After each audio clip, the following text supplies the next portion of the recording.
President Noynoy Aquino faces yet another criminal complaint in connection with the bloody Mama Sapano incident.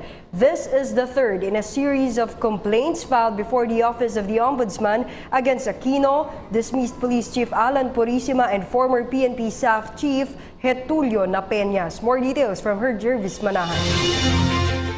Hindi pa ako nagpalaki ng anak para patayin.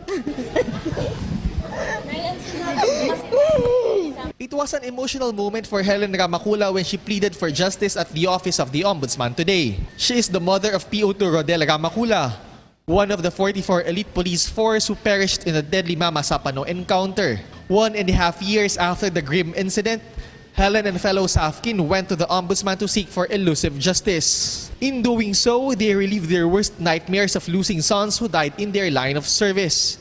Gusto po namin makamit po ang hustisya sa kalunos-lunos po na sinapit ng mga anak namin. Alam po, kahit mga taga-bundok lang kami, kung ano po ang dahilan kung bakit sila pinatay. Sumunod lang po sila sa utos ni Pinoy. The three mothers filed a case of reckless imprudence resulting to multiple homicide against former President Benigno Aquino III, former PNP Chief Alan Purisima, and former SAF Chief Getulio Napeñas. They are the third batch of families to file such case before the Ombudsman. In their complaint, they pointed out that the former president was too careless and had no foresightedness in executing the sensitive operation. Furthermore, they said Aquino had the power to save his troops but instead chose to exchange text messages with Purisima, who was suspended at the time. Their legal counsel, attorney Ferdinand Topacio, adds that there should have been 7 families filing the complaint today, but the 4 others received grave death threats. They are in the process of tracing who sent these threats. But despite these, the group is determined to file more cases up until this becomes a class suit. Topacio added that they would have loved to consolidate the cases but they are having difficulty in reaching those families who reside in far-flung provinces. Lahat po dapat yung 44 at hindi po kami titigil at sana po nanonood si Pangulong Aquino po at tingnan niyo po yung ina ng mga namatay, lumuluha po sila dahil po sa inyo, Pangulong Aquino. In total, 8 out of the 44 families have filed cases already.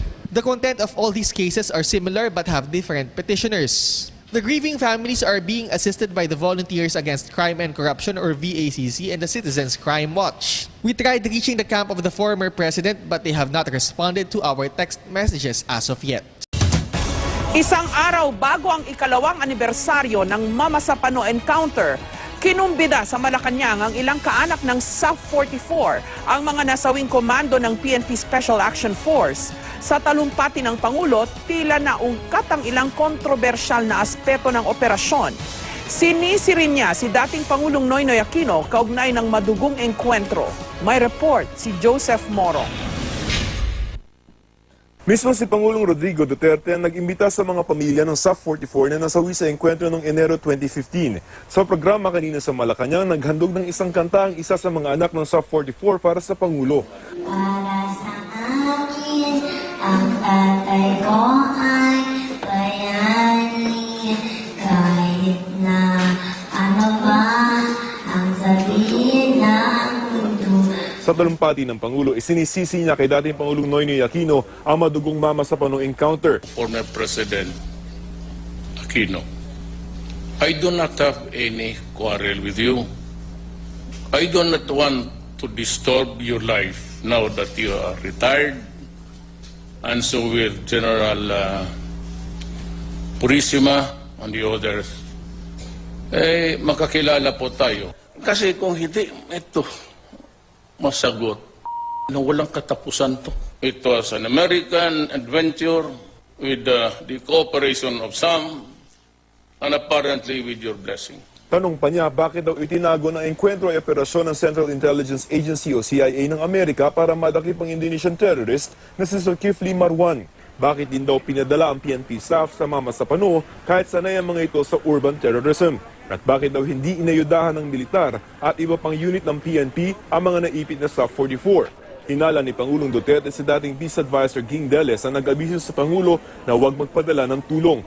Ikaw yung peace negotiator. Ang para sa akin, ikaw yung nagpigil kay Pinoy na wag because war will break out. Because then you have violated the agreement that you should not enter MILF territory. Bakit ninyo sabihin kaya kayo pinigilan ninyo ang air assets? Dagdag pa ni Duterte, pinatawag daw siya ni Aquino sa Zamboanga sa kasagsagan ng engkwentro. Sakto raw na nasa probinsya siya.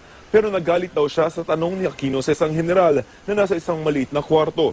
Patay na tapos may tanongin ka ng isang general na anong dapat mong gawin kung nandoon ka? I was really pissed off. Hindi rin daw matimpla ng Pangulo ang mukha ni Aquino at dating DILG Secretary Mar Rojas na labas-masok sa isang kwarto. Every time that you went out of that room, I could see in your faces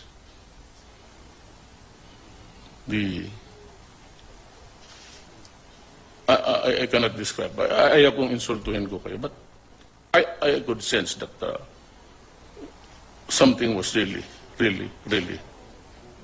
bad happened. Binalaan din ni Duterte si dating PNP Chief Director General Alan Purisima na marami siyang alam tungkol sa umunoy korupsyon nito sa PNP. Tanong ng mga pamilya ng SAF 44 kay Pangulo, kailan nila makakamit ang hustisya? Sabi ng Pangulo, para magkaalaman na magbubuo siya ng isang komisyon para imbestigahan ang Mama sa Punong encounter. Mula sa pagpaplano nito hanggang sa madugo nitong wakas, pinag-aaralan na rin kung mabibigyan ng Medal of Valor ang lahat ng SAF 44. Wala pang tugon dito si Aquino pero dati na niyang iginiit na handa siyang harapin ang mga kasong isinampa laban sa kanya kaugnay nito. Wala pa din sagot sina Deles, Rojas at Purisima kaugnay nito.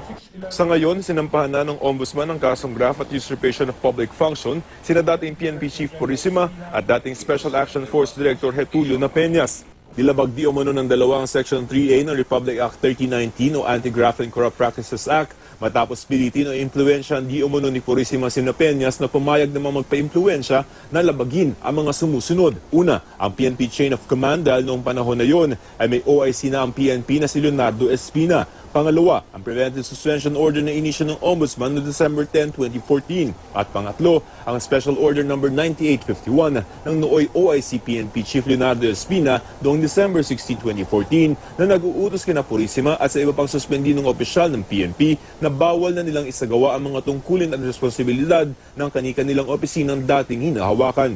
Sa ilalim nito, bawal sila magbigay ng utos, tumanggap ng ulat at rekomendasyon, pati na rin ang pag-approve ng mga isasagawang hakbang ni Napeñas kaugnay sa Oplan Exodus. Initsapera rin nila sina Espina at dating DILG Secretary Mar Rojas sa naturang operasyon sa kabila ng nalalaman nilang preventive suspension order kay Purisima at sa special order ni Espina. Tinakda ng Korte ang 10,000 piyansa para kina Purisima at Napeñas. Sinusubukan pa namin kunin ang reaksyon ni Purisima at Napeñas tungkol dito. The relatives of the fallen 44 are calling for a reinvestigation into the death of the SAF troopers 2 years after the botch operation.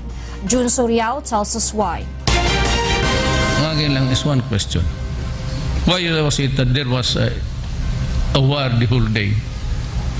At hindi pinapasok yung sa Awang, sa Davao City, Jinsan. Bakit hindi tinawag yung air assets? Yun lang. President Rodrigo Duterte has found an ally in the parent of one of the massacred SAF 44 commandos in questioning the absence of air assets during the Mama Sapano operation. Kalalasan, napabayaan sila eh. Parang kinatay lang sila doon. Walang kalaban-laban. Kahit man lang may eroplano sana na kahit dumaan lang o helicopter, siguro natakot yung mga kalaban nila. It remains unclear for Garcia Tabdi Jr., the father of the former 84th Special Action Company Commander, Senior Inspector Jedna Tabdi, why there were no reinforcements sent during the encounter of sub-troopers with members of the MILF and BIFF. The heroism of his son and companions remain fresh in the mind of the Tabdi Patriarch, who also believes that they were used for personal interest. Kaya siya lang na lang ang tumatawag doon kasi siya ang may hawak ng mga telephone communication kasi yung isang kasama nila talagang wala na eh. Talagang may tama na, siya lang may communication. Sabi, walang tumutulong sa kanila eh. Lahat tinawagan niya kaya siya na lang nagsasabi na sige, lalaban tayo, may reinforcement, wala pala. Kaya siya ang tumitingin kung saan sila tatakbo para hindi sila mamatay lahat. Kaya ganun, may nabuhay. 44 members of the PNP Special Action Force were killed during the Oplan Exodus, a fact so difficult to forget for the loved ones left by valiant policemen who sacrificed their lives for the country. Kailan nyo naiintindihan na ganun palang ginagawa nila? Nung namatay na sila.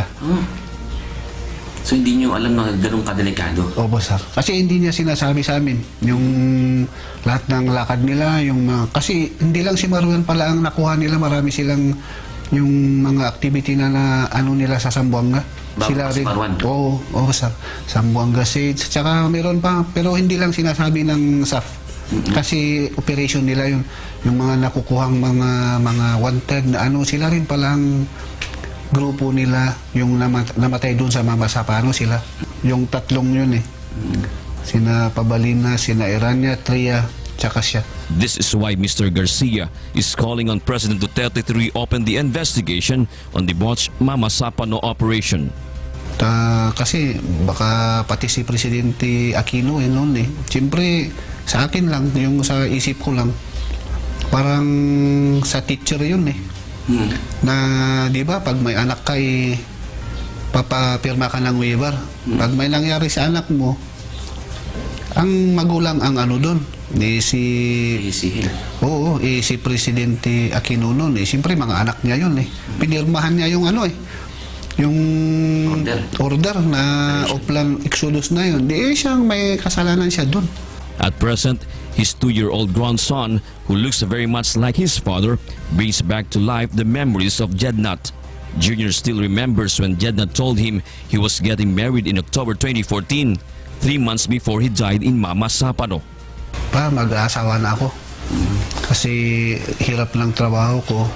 Baka mamatay pa ako. At least may kapalit ako pag may anak ako, sabi ng ganun.